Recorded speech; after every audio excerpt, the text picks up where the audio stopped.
Barcelona. Thank you, Brother Carlo. Happy New Year! Sa pasimula natin sa bagong taon, kaya awitan ko kayo ng isang luma ng awit, pero bago pa rin ang mensahe. Sa ngayong bagong taon, bigyan tayo ng bagong simula. Magsimula. Magsimula ka, gawin ang kaganda, maaga na may ibig sa'yo sa pagkakaibig. Luminis na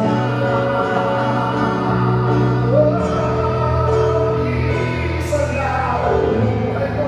Luminis na gamitin mo wala isang puso mo. Magkakaroon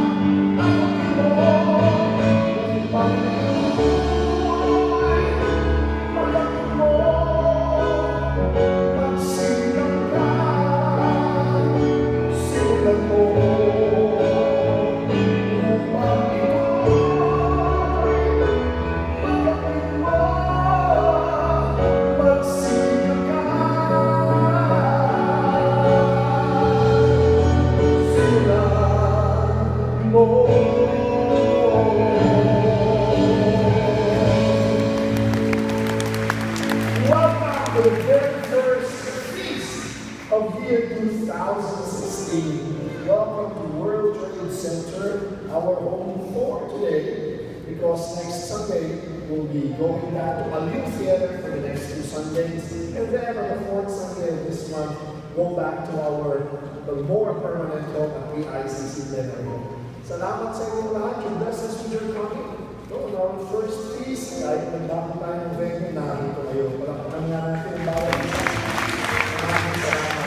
And to those who come for the first time on the feast, may I see a raise of hands. Palakpakan nga natin sila. Salamat po. Sa mga nagdala sa inyo, maraming salamat.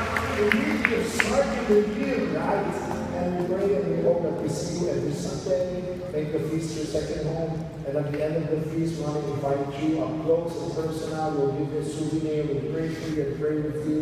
And again, hoping that you become part of our family here at the feast. Again, Happy New Year 2016. Bakit nandito kami tayo lahat? Tanong niyo bakit? Simple, dahil buhay na tayo. Umabot tayo ng 2016. Naalala niyo yung pagpasok ng 2015, ang dami natin mga takot at kaba. Ako, baka hindi natin makakakausap ko, baka hindi ko na magpupad, hindi ko dapat kong gawin ako, baka mag-gera na, magulang na. Pero wala ako, inaalala mo lahat ang pinapakita mo. Wala. Okay. Anong ibig sabihin nun? Abay, nagtagumpay ka. Buhay ka pa rin. Bakit? Simple. Marami mang plano sa iyo ng Diyos. Hindi pa tapos sa iyo ang Diyos. Uy, alam mo, dami kong nangyari, dami ginawa ng bakasyon. Pero maraming masasaya, yung marami din medyo malungkot. At least tatlo sa mga kakilala ng personal, abay, sa langit na nag-buti. Yung isa, December 24 na hapon, pinisita pa ng kasama ko. At binigyan pa ng pera, pag-alis yung natuwa, nahulog sa handa. Hindi lang kumahon. Yung nabito ko, December 24. Isa naman, bata pa, 37 years old, dati kong estudyante. Abay, natulog ng dati. Masyadong nahibig sa pagkatulog. Hindi na inabot ng bagong taon. Ay, sabihin kayo, kapatid na aming kurap ako sa Bulaan, ay hindi na inabot ng 2016. Of course, tayo naniniwala na sa langit sila kayo nagdito. Pero tayo mga nagdito dito sa lupa, nagdito sa lupa, isa naman ibig sabihin niya, maraming mga plano sa akin ng Diyos sa iyong taon ito. Hindi pa siya tapos sa atin, at hindi pa rin tayo tapos sa ating misyon dito sa lupa. Amen? Sabihin mo sa katabi mo, hindi pa tayo tapos. Marami pa tayo nandang dito. At ang Diyos, pag may pinagagawa sa iyo, may lagi mo sinasabi, hindi ka ipadadala ng Diyos sa isang misyon na wala kang daladala mga tools o mga sandata. why? If the Lord wants to bless, if the Lord wants you to bless others more, the first thing He'll do is to bless you first. Did you hear that? Kaya kapag buhay dahil marami pang gusto gawin ka, marami pang Diyos na gusto ipagawa sa iyo, marami pang ipamamahal sa iyo, marami pang kapagpaglilingkuran, marami ka pang pasasayain, marami ka pang tutulungan, pero para magawa mo yung ikaw muna ang pupunin ng Diyos. That's why ang sumalubog at samasalubog sa ating serye ngayong taon ito, one word, powerful word, blessed. Can we all say that? Blessed. Everybody say that. This year. This year. I will be blessed. I will be blessed. I am blessed. This is my year. This is my year. Because God is plotting to bless me this year. Ano yung ibig sabihin mo? Dami pang plano ng Diyos. Sinabi ko sa Jeremiah 29:11, I have plans to prosper you. Plans to give you a life full of hope, not to harm you. Gusto ko yung verse na yan, dinadasal ko yung araw-araw. Hindi ba tayo, tulad ng sabi ni Father kanina, meron tayo ng New Year's resolutions. At ano ba ang New Year's resolutions? They're plans. Mga plano na ako'y masigit na bumaya, plano na ako'y masigit na magpalusog, plano na mas sumita ako na mas malaki, plano na mas maging matatag ang samahan namin magpamilya, plano na umunad ng negosyo ko, plano yan. Kami pamilya, ang isa sa importante ginagawa namin tuwing January ay umupo at magplano. At anong klaseng plano ang mga plano natin? Ano po yung ano? Magandang plano. Kaya ba namang magplano? Anong plano natin ito? Ang plano ko, magkasakit, magplano. Ikaw ang plano ko, malugi ako, walang nagpaplano, masama. Lahat ng klase ng plano, mabuti. Eh kung tayo, magaling pang plano, ang maganda ng plano natin. Ang Diyos ba? Eh mahal na mahal niya tayo. Alam niya ang plano niya para sa atin. At hindi lang maganda ang plano ng Diyos. Abang pa, umaakaw, ang siksik, migli. Sabi sa John 10:10, ang makito ko niya, I have come that you might have life and have it to the full and have it in abundance. Ay, hindi ka lang bibigyan ng Diyos ng tingin. Ano ang Diyos? Maripot? Ano ang Diyos? Ano? Pag ikaw ay i-bless ng Diyos, dito todo niya. Kaya alam mo yung mga sikreto kung paano natin matatanggap. Palagi hindi problema yung bigay. Ang madalas ang problema yung lumatanggap. How do we receive? Or how do we see more these blessings that are coming, that are pouring every day? Yan ang ating serye ngayon. Starting with talk 1, wonder. Everybody say, wonder. Ay napakahalaga yan. Kasi dahil minsan na habang nagkakaedad tayo, nawawala na yung ating, wow, yay, whoopee! Nawawala na. Marami na sa atin, parang maging cynical na, o nawalan ng gana sa buhay, o hindi na basta-basta na mamamaha. Ngayon ito, ibabalik natin ang pagmamahal natin dahil ang Diyos ay Diyos ng wow.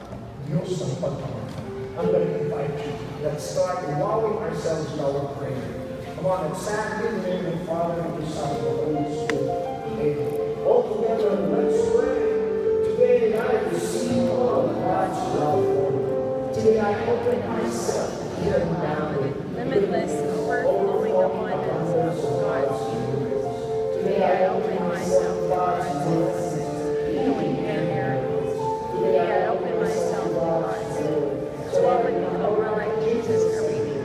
Today I proclaim that I am God's beloved, I am God's servant, I am God's powerful champion, and because I am blessed, I am blessing the world. In Jesus' name.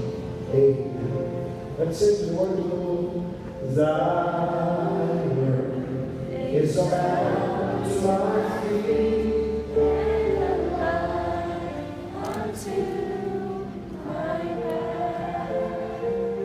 If I give you the word, I want you to take home this message. Are you ready? Let's read it, everybody. Say, wow, more often. Can you practice that now? Yung totoo, yung halimbawa, ako si Alvin. Ang aking sulo, wow.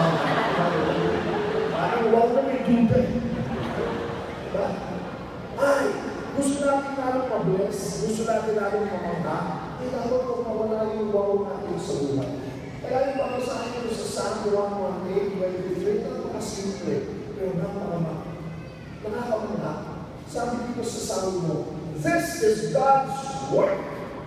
We rub our eyes and we can hardly believe it. Ako'y nabiyayaan na this must be one of my best Christmas vacations ever. Alam niyo, December 23 pa lang, pagkatapos sa Christmas party namin, nag-brother-in-law, sa airport na kami natulog, at dumiretso na ako ng Cagayan de Oro. O tatay ko po ay Misamis Oriental. At yung pamilya kayo doon, ang airport na nasa Laguindingan Airport na.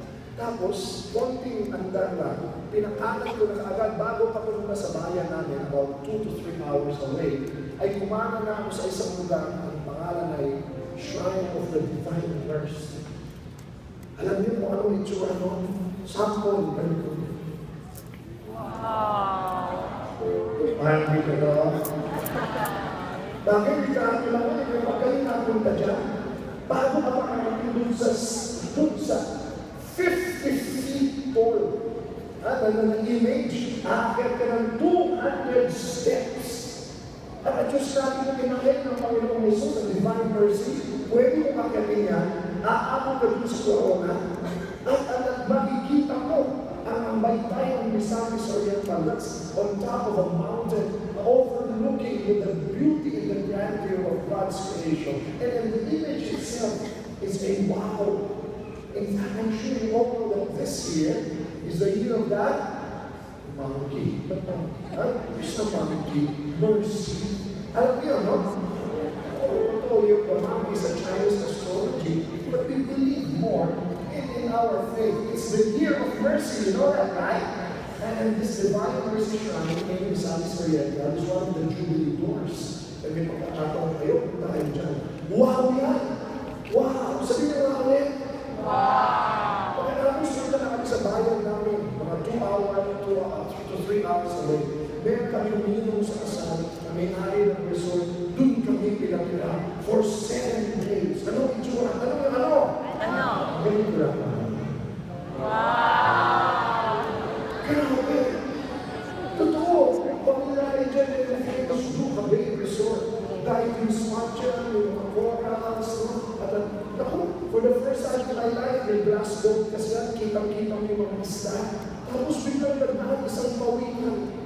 Tapos pagka-andar na namin konti, isa na ng pawikan sa atin, napaka-rare na dumaan namin ng pawikan ngayon.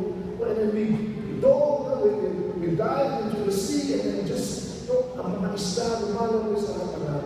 At for 7 days, binubuksan namin ang bintana, makaharap sa ating dagat, puno, talagang makapawaw sa kagandahan ng likha ng Diyos. And then on the 30th, we went to Cagayan de Oro, that's the nearest city, and where many more of my relatives stay. At alam niyo, sikat sa Cagayan de Oro, yung rafting, abay, ito ginawa namin. Wow! Tinalikan niyo na kayo ang yung sa'yo. Yung nasa likod, yung wife ko. Ayan, mga pamangkin ko yan, kita mo yan. Nasaan ako dyan? Tanong, nasaan? Ako yung umukuha namin. Wow na wow yan. Bigyan nyo na hanggang sa akin. Pero wow, pagkatapos ko, nung gabi, pumunta naman kami sa high range ng Cagayan de Oro City. Kitang-kita natin yung buong Cagayan de Oro City at night time. Ngayon, parang hindi polo, parang dahil-dahil. Yan. Kita. Wow! Ay, ako, grabe. Nakakamangha. Tapos, umuwi na kami ng 31 para mag-lusin sa bahay. Alam naman tayo, gusto natin sa bahay tayo. Pero, hindi na kami nagtulog. Biyahe naman kami 2 o'clock early in the morning, papuntang Nueva Vizcaya naman. Sa bayan naman, ang kasama ko, at ito mga dinaanan namin. Wow! Alam niyo, yung sabot ang makikita mo ay mga bukirin, mga bundok, mga clear skies and thick clouds. Ang galing ng Diyos. Nakakamangha, nakakawawa. Pero alam mo anong pinakawawa dito sa lahat sa aking karanasan? Tanong. Hindi tatalunin ng mga nakita kong karagatan, o bundok, o bukid, o resort. ang nakawaw sa akin ay yung mga kasama ko, ang pamilya. Yan ang mga. Kasi kahit saan ako pumunta, naiiwanan ko yung mundo, iiwanan ko yung puso. Pero yung asawa ko, yung mga anak ko, sila ang kasama ko sa bawat biyahe namin. At pag titignan ko yung magandang dagat, pero titignan ko yung asawa ko, mas wow pa yung mga asawa. Titignan ko yung mga bundok at mga kulak, titignan ko yung aking mga anak, mas wow pa yung aking mga anak. Katulayan, yung pagkawaw sa pamilya ko, yan din ang wow ng mga taong inabutan namin sa probinsya. Hindi naman yung dagat at yung mga bukid at mga bundok ng pinatahan. Mga tao, sila ang tunay na wow. Yung lola ko, 93 years old. Talagang wow! Kaya, pagdating ko doon, nagja-jogging pa. Yung mother ko, 71 years old, tapos we were just filled with so much love from our titos, titas, relatives, at yun ang tunay na wow. Alam mo ang sikreto nito? Oo, mamangha sa likha ng Diyos sa kalikasan. Pero mas mamangha sa likha ng Diyos sa mga mahal ko sa buhay. Dahil yung mga mahal ko sa buhay, pwede mong makita araw-araw. Ibig sabihin, pwede kang mapawaw araw-araw. Ang muli kong kwento sa inyo, yung tinahan namin for 2 nights, nakita ko sa Cagayan City, ang ganda ng bahay niya. Ang asawa is one of the best architects and engineers working in Singapore. Pero pinakamagandang, isa sa mga magandang furniture sa bahay ng mga konsulto, isang lumang bakul. Ang ganda ng mga gamit ko, tita, kaya ano yung bakul na yan? Ay, pinitong-pinit ang nasabi na sendo. Ang bagong mag-Yolanda ng Typhoon Sendo, unang naalala mo. At doon sa Typhoon Sendo ngayon, yung ganda ng bahay ng tita ko, at bakit ang mga bahay ko sa lugar nila, sa ilang sandalian, ilang oras na wash out yun, nang bumagsak, na nabaha galing sa mundo. Ang natin sa kanila, pamilya niya, at ilang mga possessions. At ang naligtas na yun sa mga naligtas na yung baon na yun. Ano ko na makaharap naman yung baon na yan? Tita, ano ba naman yan? Ibuksan mo. Ako siguro ang alakas, o kaya ay mga titulo ng lupa, o kaya mahal ng dokumento. Nung binuksan ko, itong nakita. Mga litrato pa rin ng mga mahal na siguro. Ang totoong wow, ang tunay na wow, hindi mo na kailangan hanapin pa sa malaki. Baka ang tunay na wow, nandiyan dyan, nalabi mo kayo. Tingnan mo siya, tingnan mo mapapawaw ka. Kaya sabihin mo sa kanya, ikaw ang wow ng Diyos sa akin. Palakpakan natin.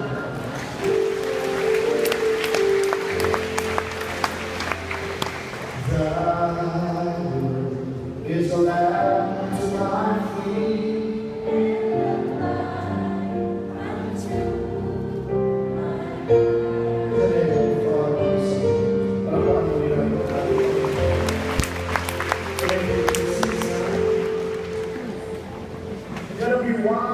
Twice today because for our special reading. Here again, 2 preachers. After me, I'm going to call our favorite co-preacher here, PM session, Brother J.C. But before that, again, I want to drive home the point of today's talk. We've got to have more wows in our life. But how can that be possible? Paano kung Brother Andy, minsan mo naman napupunta ng magagandang lugar? Minsan lang naman ako na pumunta sa malaking events. Paano kung magiging madalas na wow? Here is the biggest secret. Be wow with the ordinary so that you can be wow with the extraordinary. Again, when you see the extraordinary in the ordinary, that's the real wow. May tanong ako sa inyo, bago may tanong sa inyo. Sino sa inyo matutuwa at masusurpresa kung ang aking pinahihintay na regalo ng Pasko, isang buwan na hinintay na nasa ilalim ng Christmas tree, nung binuksan mo, inaasasan mo, tinignan mo yung laman, at anong laman nung nakita mo? Saging. Kita niyo? Walang dating yun, di ba? Itong batang ito, napapalabas ko sa inyo. Yun nga ang ginawa ng mga magulang niya. Ginuntay nila Sabi nila, hindi natin yung ibang mga kapatid na magaganda yung pinagawa. Taruhan, Lego, frozen toys, no? Transformers, robots. Tapos sa kanya, tingnan natin yung reaction niya. Bigyan lang natin ng saging. Hindi sigurado. Magagalit siya, o iiyak siya, o magreklamo siya. Pero hindi ganito nangyari. Panoodin niyo kung bakit.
Nakita niyo yung mukha niya kung gano'n napakasaya niya sa saging. Paano yung niyakapan niya yung bala niya? Pakipag-high five pa. At kung kayo nakatanggap nito, surpresa niyo yung mister niyo, anak niyo, pagbukas mo, saging! Siya, kinain mo niya agad. Alam mo, relate ako dyan. Kasi medyo semi-vegetarian, fruitarian na ako ngayon. Siyempre, nasa Mindanao kami, pasikat mga kamag-anak ko. No exaggeration, araw-araw may lechon siya. Lechon! Kasi yun yung, to show the appreciation of our coming. Ang dami pang pagkain. Pero nagugulat sila sa akin dahil ang hinahanap ko, thank you. May saging ba kayo? Yung saging na sabat na nilagan. Yun talaga yung taong pagkain ko eh. Tsaka kamote. Huwag sila sa akin, ang dami na hinahanap. Ang hinahanap ko saging. Ay, kung may saging, pagkakalit, banana! Parang mukhang minion na ako, alam niyo. Banana! Ang saya ko sa saging. Tapos pumunta naman kami sa Nueva Vizcaya, ay naman, crispy bata naman yung mga talagang niluto ng brother-in-law ko. Pero hindi nila alam yung katabiyon, yun ang pinakagusto ko. Actually, in-order ko kayo. Ang sa kabila ng crispy bata, ng mga hamon, ng mga queso de bola, ang tinira, ng luya, ano ba yung talbos ng sayote, bulaklak ng kalabasa, at dahon ng ampalaya. Alam ko, hindi ako nagpapasikat. Talagang ganyan lang po ang aking diet. Pero mayroong pinakita sa akin yung naging diet ko. Bumalik ko dun sa mga simpleng ayaw ko. Nung bata ako, iniiyak ang wala ka, kaya palaya. Magkakapatayan na bago ko kumain na. O kaya kamote, ano na ayaw ko? Ano naman talaga kamote? Pero wala yung alam ko, nabiskutin ko, yung mga bagay na inayawan ko at naghanap ka ng mga magagaang bagay, hindi na ako masama. Ako pa hindi naman masalahin kayo mga kung makakain ka naman ng kamuti kinakain mo doon, ngayon mag-potato ka naman, di ba? Isip ko alam mo, upgraded yun. Kasi alam mo bakit? Sa pag-aanap mo, ang pagtikim mo ng mas magaganda, mas masasarap na bagay, okay yan. Pero ang lula ko, sa bandang dulo ng ating paglalakay, babalik sa mga simple na. At pag-discover mo, ito na talaga yung inaman. Ito tulad ng bata mo, no? Nabawaw siya sa sanyo. Siguro napasabi pa niya, wow, this is God's sanyo. This is God's word. Alam mo, nakakatuwa ang mga bata. Dahil sa mga simpleng bagay, namamangha sila. Habang tayo lumalaki, tayo nawawala ng pagmamahal. Yung anak ko si Aya, no? Pero na, magmamangha siya sa magic ko malaki. Yung magic na, lumang-luma na, yung pera, di ba? Tatago mo, tapos kukunin mo sa tenga niya. Pero kita mo yung ano, Dad, you're a magician ko! Ngayon, gawin mo yan sa anak kong teenager. Ano ba na yan? Alam mo, wala na yung ating awe and wonder. Adults somehow lost their wow. No? Ako hindi ko na mabilang ilang beses ako sumakay ng aeroplano. Pero naalala niyo mo lang sa aeroplano, mas gusto niyo window side. Bakit? Hindi na rin makapula. Pasahataan mo si Jesus sa ulan. Tapos hindi kami yung mga, alam mo ba, mga langgam sila. Sabi ng mga kapit ko, langgam talaga yung nakikita mo namin sa dito. Maghamang ka dun sa mga islands. Ngayon, ayaw mo na kami, nakakahilo na, tutulugan mo na lang yung flight. Ako, I want to recapture that every airplane flight that I have. I want that I continue to look out the window. Kung hindi man ako katabi, at least tignan ko. Dahil napansin ko, pinabubuksan talaga yan. Pag mga landing, pinabubuksan yan. Hindi ko pa rin alam kung bakit ang gano'n. Probably, airlines want to flight attendants want to capture that moment of being wild, by being up in the air. Pero minsan tayo, I've been there, done that, nothing new here. Lalo na rin ito mo, bagay na yung issue. At sila, ikot ang buong Pilipinas. Ang madalas kumadinig, sino mo mo? Ay, gano'n din naman, wala naman mangyayari. Kahit sino ba yan, wala naman mababago. At minsan gusto ko sabihin yun, huwag tayo humintong maniwala. Huwag tayo humintong umasa. Huwag tayo humintong mamangha. Ano yung pag pwede gawin ang Diyos sa ating bayan at sa ating buhay. Amen? Sige, gusto nyo malakpak. Okay, malakpak. Feast of the Three Kings. Of course, that's a traditional belief. But Father Romy explained a while ago, they're actually wise men. But kings are very good symbols. Bakit? Hindi mo mga hari sila o mga pantas. They traveled far and wide. Nagdala ng mga mamahaling mga regalo. Para kanino? Tanong niyo, para kanino? Para isang sanggol na pinanganak sa isang samsara. Of course, tayo alam natin si Jesus, Savior, King of Kings, and the Lord of Lords. Pero sa mga tao noon, o ngayon, kung may panganak ngayon, nasa samsara. Mga pinanganak siguro sa Sintok, sa Makati, it's just, well, so ngayon, tayo ba ipanganak sa isang samsara? But to the three wise men, or to the wise men, it was something to be wowed about. For them to travel far and wide, to bring gifts, para pumasok sa isang simple samsara, simpleng pamilya, at isang bata, isang sanggol, lumuhod at nagpuri. Why? They saw the wow in the ordinary. They saw the wow in what seemed to be so simple, yet so special.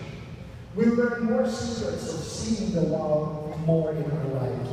Once again, from our preacher and friend, Brother JC.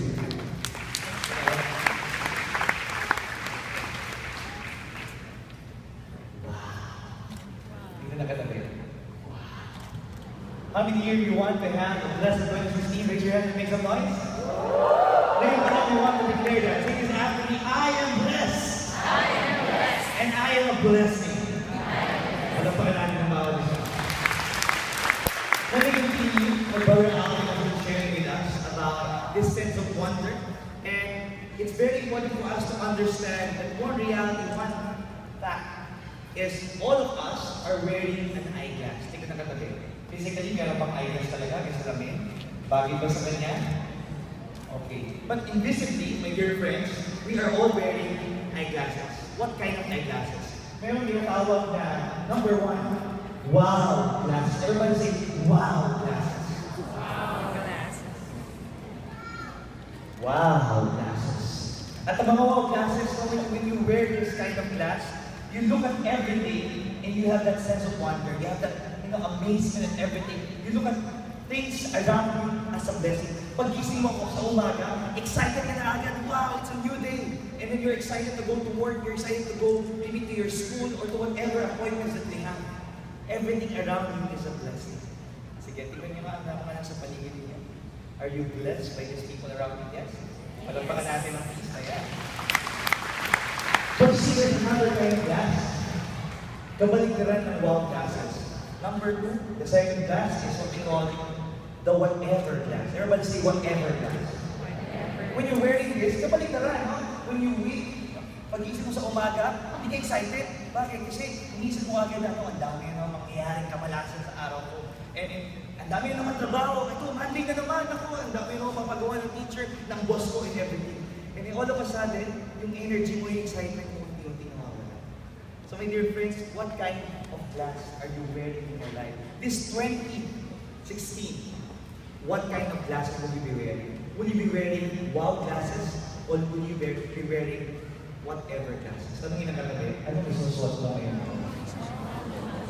Let me give you one example. Let's show that picture. When you are wearing a whatever glass, when you look at this, picture yourself in a public, and you see this man playing his instrument. And unti-unti, pagka narinig mo yan, you're wearing whatever glass, napapagod ka, no? O kaya naman, naiirita ka, naiinis ka. Bakit? Ang dami mo na nga iniisip, nag-iingay pa itong mamang ko. You say, whatever, I don't care. You have forgotten to recognize that that's a blessing for you. But if you're going to wear the wow glasses, you're gonna appreciate it. You can say, ang galing ng maman ko, ang galing niya mag-play ng instrument niya. Sana ako rin, no? Kapag-play. O kaya naman, no, I want to recognize how great this person is when it comes to the instrument. Another picture is this. Kapag nagsusuot ka ng whatever glass, ang unang tingin mo agad dito, wala akong pakailan, whatever. And then you say, ako, patapos na naman yung araw, bukas na naman, ito na naman, mapapagod na naman ako sa mangyayari sa buhay ko. But if you are wearing a wow glass, and then you look at this and you say, wow, this is how great God is. How great God is when it comes to His creation, when it comes to Him painting all of this just for me to see it. You have that sense of appreciation and amazement. So again, tignan mo nga yung matabi mo. Sa tuwing kasama mo ba yan, namamangha ka? O pag nakikita mo siya, natatakot ka, o kaya naman, na-stress ka. We want to look at these three things. Unang-una, this new year, again, who wants to be blessed? Raise your hands. We want to look at wealth. Everybody say wealth. We want to look at wisdom. Everybody say wisdom. And we also want to look at welcome. Everybody say welcome. Unahin na natin. Number one, wealth. And people would say, no, normally, wealth is about money, but actually it's not. Wealth is actually, when you ask the question, what makes you happy? And I want to ask you that now. At the beginning of the year, what makes you happy? Ano nagpapasaya sa'yo? Sino nagpapasaya sa'yo? Sino yung pag nakikita mo, pag naalala mo, you're inspired? Or maybe a thing that you do and it gives you more meaning and more life. And this is what wealth is all about. It's not about the money or possession or position that you have. It's about what makes you happy. Tanungin ang gagawin, what makes you happy? One example would be this. Maybe, masaya ako, I'm only happy when my husband or my wife and I are on a cruise. I am happy. Kapag nakapaglakbay kami, nakapunta kami kung saan-saan. And nothing wrong about it. There are people who dream of that. How many of you want to travel? Yes? Yeah, tama-tama yan, no? Yung mga destination places. But for some people who wear that wow glass, kahit ano, masaya na. Just like this statement. When I'm having breakfast with my husband, with my wife, with my friend, with my family, I am happy. Masaya ako, hindi dahil sa kung ano yung binastos ko, kung ano yung meron ako. Pero I'm happy already because of the people that surrounds my life. Are you blessed to have your family with you? Are you blessed to have your loved ones? Palapakan natin si Lord for that. And when we talk about wealth, we want to ask, what are the simple things that makes you happy? Kasi hindi naman kailangan sobrang grande, bongga, magastos, but you want to think of what are the simple things that I have right now. My dear friends, what you want to do at the beginning of the year is this. Take an inventory. Inventory of what we have already. The people that is surrounding you. And sometimes, hanap ka pa ng hanap, pero baka mamaya yung tao talagang nandiyan para sa'yo. Ay, yung mga kasama mo rin. Like ako, I remember one of the best things that happened this Christmas vacation is to have more time with my family. And I wrote there in one of my social media posts that I'm blessed for this family time. This is what Christmas, this is what New Year is all about. It's family time and it's truly priceless. Sabihin mo sa katabi mo, ngitiyan mo yung katabi mo, you are priceless.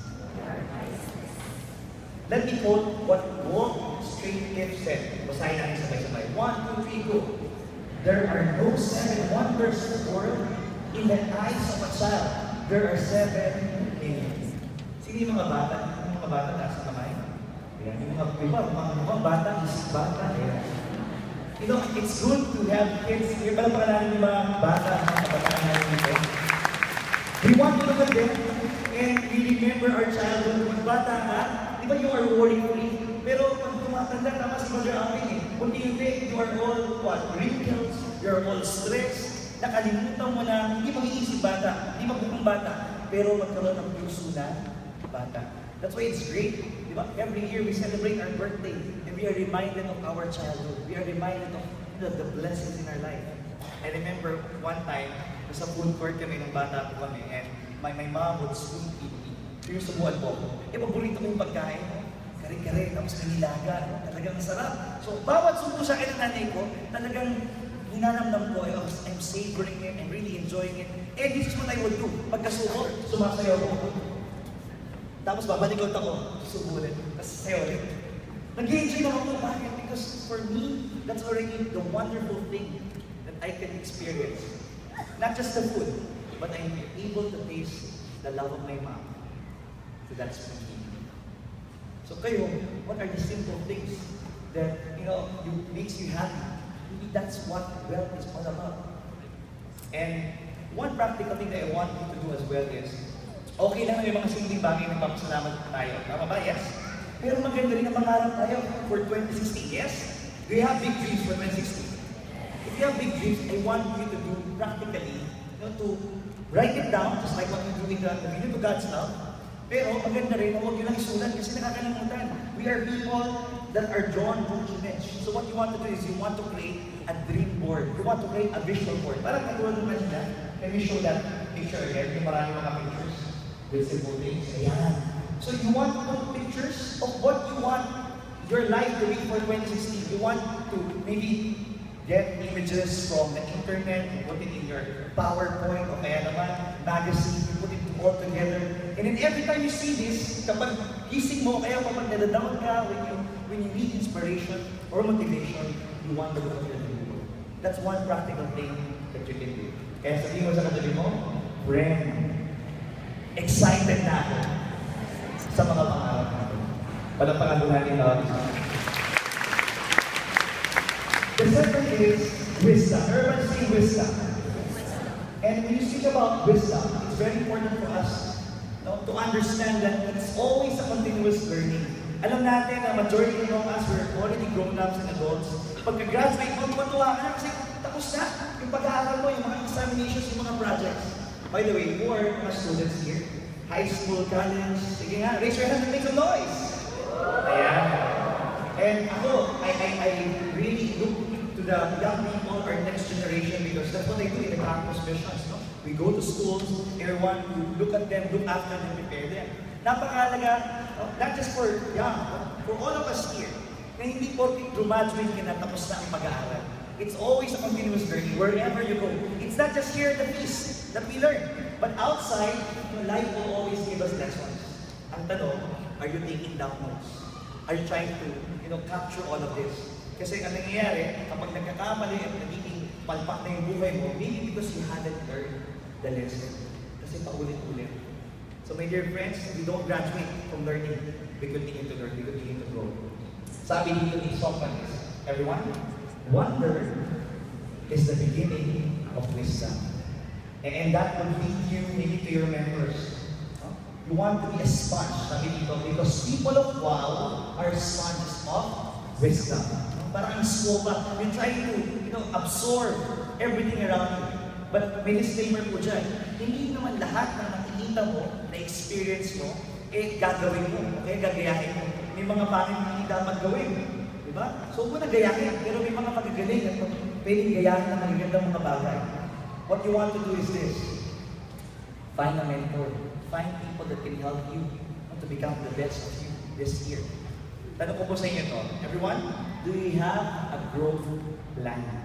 Hindi po to sa height or weight. Pero pagdating mo sa self-development nyo, meron po ba kayong mentor? Meron po ba kayong plan? You want to be intentional about it because that will really spell out your success this year if you continue to grow. Sige, hawakan ng Panginoon. Tapikin mo siya. Sabihin mo sa kanya, continue to grow. Not in size, but in wisdom. Walang pala namin ang bawat isa. Finally, it's not just about wealth and wisdom, it's also about welcome. Everybody say welcome. Welcome. Sabi mo dito, yan? When you look back to 2015, may mga bagay na magpapasalamat tayo. Yes? Pero may mga bagay din na hindi nangyari na maganda. Yes? You want to look back and you want to learn from it. You want to forgive yourself. You want to forgive also the people that hurt you. And you take that with you. As you move forward to this new year, you want to be humble. Mahirap kasi pag sinabi mo lang alam mo na lahat. Kapag sinabi mo alam mo na lahat, then you will not be open for learning. You will not be open for blessing. So, what you want to do is you want to be humble. In work, mahalaga raw mo ito. How many are working? People who are working, ay excited sila, magpasok bukas. Para hindi. Sabi dito, people, everybody, people who say wow often are usually easy to work with. Tignan mo nga yung matabi mo. Okay bang katrabaho yan? Madali bang katrabaho yan? Pansinin nyo, sa opisina, kapag medyo matagal-tagal na, parang sinasabi mo na alam mo na lahat. But you see, when you are very humble, kahit anong pang edad mo, kahit anong posisyon mo, and you continue to learn from the people around you, then what? The value in you increases. And you also add value to the people around you. Pero kasi mo, pag mayabang ka, ilan sa'yo? Ayun na siya, tago na tayo. Pero kapag humble ka, ayun na siya, nakapit tayo sa kanya. Why? Because you don't rebel. You're actually attracting people. You become a magnet to them. You connect with people. Sabihin mo sa katabi mo, be humble. Sa mukha naman, di ba? Finally, for everyone who are out back, wow leads to love. Kapag mamumanga ka sa mga bagay sa buhay mo, sa mga tao sa paligid mo, and whatever that you do, whether you are working, whether you are studying, whatever it is that you're doing, it will always lead you to love. It will always lead you to love. And dear friends, this year, if you want to be blessed, if you want to be a blessing, make that decision to love. Magmahal ka. And I know, marami tayong kanya-kanyang hugot pagdating dyan. Pero when you make a decision to love, like Jesus, lahat ng mga hugot mo, you'll set it aside. And you say, I love like Jesus. And that will start the blessing in your life. Amen? Malampakan natin sa Lord. One image that I want to leave you is St. Francis of Assisi. Of course, our dear Pope Francis, diba, was inspired by the life of Pope Francis. And here's what we want to do. If you want to have a blessed 2016 and even beyond, you want to make a decision to always search for God. Find God in all things. Just like St. Francis, lahat ng nakikita niya, kapaligiran, tao, experience, you always find God there. And when you find God there, you'll find the blessing that you are looking for. Seek God first, and everything else will be added on to you. Amen? Once again, let's give another big hand. Let's show that Brother Ali Barcelona. Everybody say again, wow! Before we respond in worship and this talk, I want to apply this again in the most practical way, especially for the start of the year. Because wow is fantastic when it comes to relationships. Sabi ko nga kanina hawak tayo sa magagandang mga tanawin, hawak tayo sa mga malalaking event, tulad ng Charisma Conference. But again, it happens once a year, twice a year. So if you want to be wow every day, see the wow in the ordinary and day-to-day things. At yung madalas na kaya sa araw-araw, nakikita mo araw-araw, hindi mo kasama sa bahay. Kaya imagine mo na wawaw ka sa kanila araw-araw, wow talaga ang buhay mo. Eh bakit wala na yung mga wow natin? Halimbawa, kahit sa ating mga kaibigan, o sa ating kapamilya, ay dahil dito sa salitang ito. Kilala ko na yun eh. I know him already. Ay, kilala kita ha? Alam mo, di ba, marami tayo naging reunion itong Pasko. Diba? At madalas, awa na lang, joke, pero parang minsan totoo. Na may mga taong napako na ang pagtingin sa'yo doon sa isang negatibong nagawa noon. Diba, pag nag-reunion kayo ng high school, tingnan mo kayo, si Jojo, yan, pinangopya noon, mangopya yun. Pero mo, 30 years na nakalipas, ang image mo pa rin sa kanila, ikaw yung nangopya. O kaya naman, ayaw sila eh. Di ba na-busted? Yan yung na-broken hearted. Tapos kaya mo, naging mahugado na siya, o baka naging architecto na siya. Ang tingin pa rin siya yung broken hearted, siya pa rin yung na-busted. Again, it was just, it probably was just for fun, nakawalan. Pero hindi talaga mga tao. Ako experience lang yun. Nung bago akong preacher, tapos pinost pa ni Brother Bo na isa sa mga preachers, si Brother Alvin Barcelona, pinakikilala kami isa-isa. At meron isa doon na nag-post on online, ha? Si Alvin Barcelona, preacher mo, brother mo, ay ako, kilala ko yung tao na. And he was saying it in a negative way. Eh, lahat naman tayo, ngayon talagang mga nagawang hindi mabuti, no? Nakalipas natin. Pero, walang ba itatali yun, maipapako yun? At hindi mo na binigyan ng pagkakataon na ng bagong tao. Ay, ba? Kaya sa ating mga kapamilya, mula sa ama, sa ina, sa asawa, sa anak, sa kapatid, sigurado mo may nagawa sila ng hindi maganda. Nasaktan kanila, nagkamali sila. Pero doon mo na ba ipapako yun? Wala namang nangyayari sa buhay nila. Bawa sa ating pamilya, yung anak ko yung babae. Diba? Sabi ko sa toko ng Kaycon, ayan napakalungkot, napakagulo. Ang dami mga natatabi ng mga bagay, ang ingay-ingay. Pero yung ingay niya at yung gulo yun, yung nagbibigay ng bigayan sa amin. So I have a choice. Saan ko yung titignan? At siya, hindi itong magbago. Ito lang bakasyon namin. Grabe, mga ako sa mga pagbabago na nangyari sa loob lang ng ilang araw. Aba, isang araw, siya naghahanda ng isusuot niya. She just turned 6 last year. At inakiyaya siya nag-aasikaso ng kanyang mga gamit. O mami niya nag-aasikaso at may gumabiyahe. But one day, hinanda niya lahat. Yung pagtulog niya o yung umis niya. Ayaw ka, good mommy prepare that. No, I prepared it myself, Dad. I'm big now. Pinabahan ako, sabi ko, huwag mag-asawa, anak ka. Pero alam mo yun, every day, your children can amaze you with the things that can transform in them. Noong nasa Agaritiboro kami, right before my eyes, I saw my 6-year-old daughter bake pastries. Of course, she was being assisted by one of the best pastry chefs in Cagayan, my aunt. Pero kita ko, she was the one who was pouring enough, the right amount of flour, the right amount of vanilla, of chocolate, of sugar. At naku, kung makita niyo kung ano, nag-bake siya. Tapos sinabi, 15 minutes daw sa baking. Hawak-hawak yung reloj, tinitignan niya, 15 minutes, 15 minutes. Tapos lumabas, banana! Her first, the freshly baked cookies and freshly baked cake, no? And I saw it right before my eyes. Baby, binubuhat ko lang, ngayon nag-bake na. Sabi ko, baka bukas makalawang tayo na ng negosyo ito. Mag-bake siya. It's such an amazing experience when you're open to the wows with people. Yung anak kong teenager, 20 years old na siya. And you know, we're tempted to say, kilala ko yung anak ko yan, alam ko yan, mula ulo hanggang paa, mula bito ka niyan, alam ko yan, diba? Minsan, salita natin yan, in a negative way, bakit kilala kita.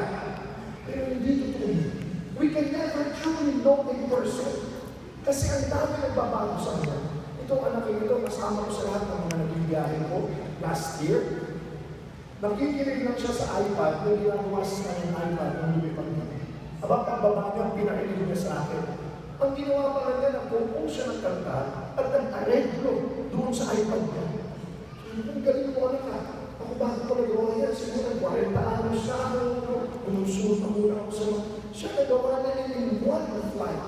Panunod yung party out ng Brother Bong Sanchez, alam mo Bene, Bosak, ang Brother John Escotosan, gumawa sila ng kanta. Habang nagpa-party kami, tapos ang worship time na, may kinanta sila. Naginawa lang nila habang pagdating namin.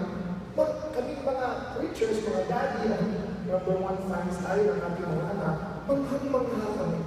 And I think that's the secret of relationships. Huwag kang maubusan ng pagkamangha. Sa mga yung babago pa, sa iyong mga mahal sa buhay. Yung aking asawa, kaya din kami doon nagbakasyon sa aming bayan. Doon kami kinasali, 23 years ago, sa tabing dagat. At nagpakakuha ko siya ng litrato, yung suit niya, yan din yung suit niya, yung kami kinasali. Of course, may naman naman, 23 years ago. Pero pag tinikita ko yung asawa ko, 23 years na nakakalipas. So, pero parang, imbis na siya ay patanda ng patanda, parang pabangan ng pabangan. At patanda ng patanda. Ayun, hindi ko alam kung siya ba talaga yun o ako lang. Dahil mahal ko siya. Gusto ko sabihin, hanggat hindi tayo nawawala ng wow sa ating mga mahal sa buhay. No, sabi nga ni Boy, I don't need to have an affair with another woman because I'm having an affair with my wife. And I discovered you can have an affair with your wife because you can love her 1,000 different ways. May isang nakasawa na, ilang taon na magkasama ko, 25 years na pag-isip ko, siya na naman, oy, siya na rin, pero, diba? Pwede pala mahalin mo siya sa probinsya, mahalin mo siya sa kwarto, mahalin mo siya sa ilalim ng puno, mahalin mo siya over dinner, mahalin mo siya over ng movie. Ay, kaya ko lang sa'yo, ang dami pwede ka manghang mangyari at yun. Kung makikita lang natin, ang himala ng Diyos sa mga simplihan. Yung huli na lang yung bahay ko. Pinatulog kami sa resort, pinatulog kami sa mga gandang bahay, sa pag-ikot namin. Pero alam mo yun, pagkatapos sa pag-uwi ko, iba pa rin yung bahay. Kaya pag-uwi ko, gawa ko yung kama ko, there's no kama like my own kama. Alam mo natin, kasi kaya pala hindi ka nakakatulog na maganda sa ibang kama. Kahit na maganda yung kama mo, hindi sukat ng katawan mo. Ganun pala yun. Ay yung kama yun, nasanay na yung katawan mo. Yung amoy ng tulog mo, yung amoy ng unan mo, hinahanap mo yun eh. Kaya pag uwi ko dahil mga 2 weeks ako nawala, ang set ko sa bahay. Ginawa ko yung bathroom. My favorite couch. Yun yung sinasabi ko, na minsan kailangan ka magbumalik para pag uwi mo ma-appreciate mo ulit yung mga nahiwan mo na. Ganda ka na bahay. Ganda pa rin pag-ibig. Ganda pa rin kasama ko mga. And that's the wow of God. God is a God of wow, but only because you can see Him even in the most ordinary things. At isipin mo, kung nakikita mo ang Diyos sa mga ordinary bagay, napakadali lang mo siyang makita sa kamanghamang bagay. Kapatid, minsan, inaantay natin ang Diyos sa mga nagsasayaw ng mga araw o mga namuluhang mga imahe. Pwede rin naman yun. Talaga naman may mga imalang ganong klase. Di ba alam mo? Pagsayaw mo lang yung anak ng 6 years old, nandito lang yung Diyos. Sa isang mukhang lumuluha, dahil naman ng Diyos. Kaya pag makita mo ang Diyos sa mga simple bagay na gano'n, wow kayo ang buhay. Ito ang sa pagkakami my last story in our prayer in the name of the Father and the Son and the Holy Spirit. Yung wali kong kwento sa inyo, wow, sa aking bakasyon, Talubiran. Dumating kami after an 8-hour trip from Nueva Vizcaya because of traffic ng Cabanaturan, 2 stopovers, we had fun, really, a long trip. E pag uwi namin, 10:30 na ng gabi, gusto na talagang matulog. Tulog yung grande, pahinga yung grande, pagkakata sa feasting. Hindi ba pala natapos yung kwento ng bakasyon? Dahil pag uwi namin, may naghihintay sa bahay namin. Isang pamilya. Isang nanay na may hawak ng 1-year-old yung anak. Isang dalagita, isang pamangkin, isang batang lalaki anak niya ng pangalan, si John Lloyd. Actually, malayo namin silang pamangkin. Yung nanay niya, nangyayaya ako, mahabang panahon, namatay na. Kung namatay siya, nawalan ka ng direksyon ng kanyang anak, ng asawa ng maaga. Natira sila sa isang batang sa Congo. Once a year mo kung sila sa amin. At syempre, may ang ginagawa ng pagbago. Pero dahil pagpunta kami na, sorry, hindi naman sila gano'n. You know, yung handaan mo. Sabi ko sa asawa ko, bigyan na lang natin ang pera. Yun naman talagang pinunta nila. So, pauwi na natin, pagod na tayo. Binigyan namin ng pera. Pinakain na sila. Sige, pinuwi. Sige. Hindi na kayo. Just to get rid of it. Kaya pinulos ng tawid. Kasi wala ka naman masasakyan pagpunta pa mo. Ang patay sa mukhang dito na matutulog ito. Kaya tinitignan ko ulit sila. Isang mahirap na nanay na bata. Hawak sa buwan niya o isang dalagita. Isang pamangkin. Isang batang lalaki namin ang isa. Sabi niya, pwede po dito lalaki na tulog. Ayaw ko sa isipin, pinakain mo na binigyan ko na tutulog mo na. Ako na po ang gagawin. Hindi na i-realize. Kung yung tatlong hari, naglakbay pa ng malayo para makita lang si Jesus. Na baka ito, si Jesus na pumunta sa bahay. at binibigyan ako ng pagkakataon na makita siya sa pamilya. Sabi ko sa asawa ko, walang back and eyelash, ang tinilang ko at sinabi ko, si Jesus yan. Si Jesus siya na humihiling para ako. Kaya pinaglatag namin sila. Dito na kayo magulat. At bukas, lumuluto namin ko ng masarap na alusan bago kayo. Latag kami. Gusto matulog na sila para makaakyat na. Okay na ako. I did already something good. Tulog. Pero nakahiga na sila. I'm feeling ko, I just, that three of them, makatulog na, okay na ako sa obligasyon. Tinitignan ko sila. Tapos sinasabi sa amin na hindi naman pera lang na nakabot namin sa iyo. Hindi namin tulog. Ang habol namin sa iyo, pinasyalan ko namin. Tinawag ko yung batang lalaki. Halika sa iyo. Bago kayo matulog, magdasal tayo. Pero ang habol doon yung magkwentuhan na tuloy kami. Halika. Sabi ko, ano pangalan mo? John Lloyd ko. Yung kapatid mo, wala na sabihan na si Bea. Ito, si Coco, siya si Baksa. Magdasal tayo, ha? Sabi niya, hindi ko ako sanay magdasal eh. Ano ba? Sige, mauna ako sumunod. Sa ngalan ng Ama, ng Anak, ng Espiritu Santo, Panginoon, pinagdasal po kami ng pamumuhayan, kalusugan, pamilya. Sabi ko, Bea, tuloy mo yung pala. Paano ko magdasal? Kailan ba?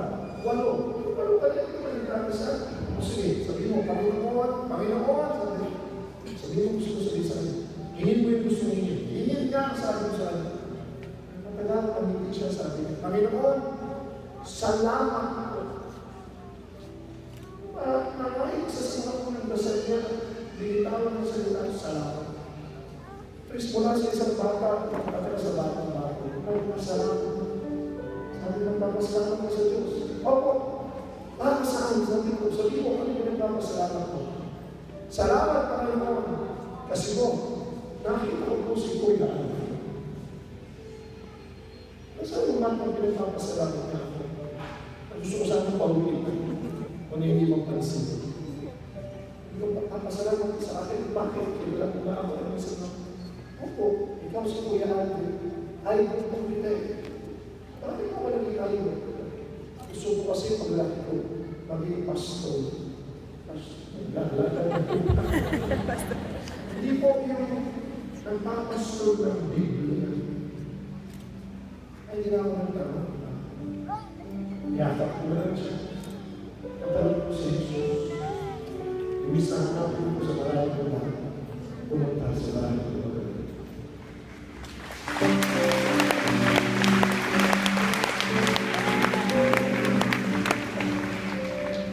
Huwag natin natayin mga kamangama ng bagay para makita ang Diyos. Minsan, madalas sa Diyos, nasa katabi mo sa nama, sa ako, sa mga anak mo nagugulo, sa kapitbahay mo, mga hindi mo ng bata, sa opisina mo, sa eskwela mo, dito sa fees. Be wow with the ordinary things and make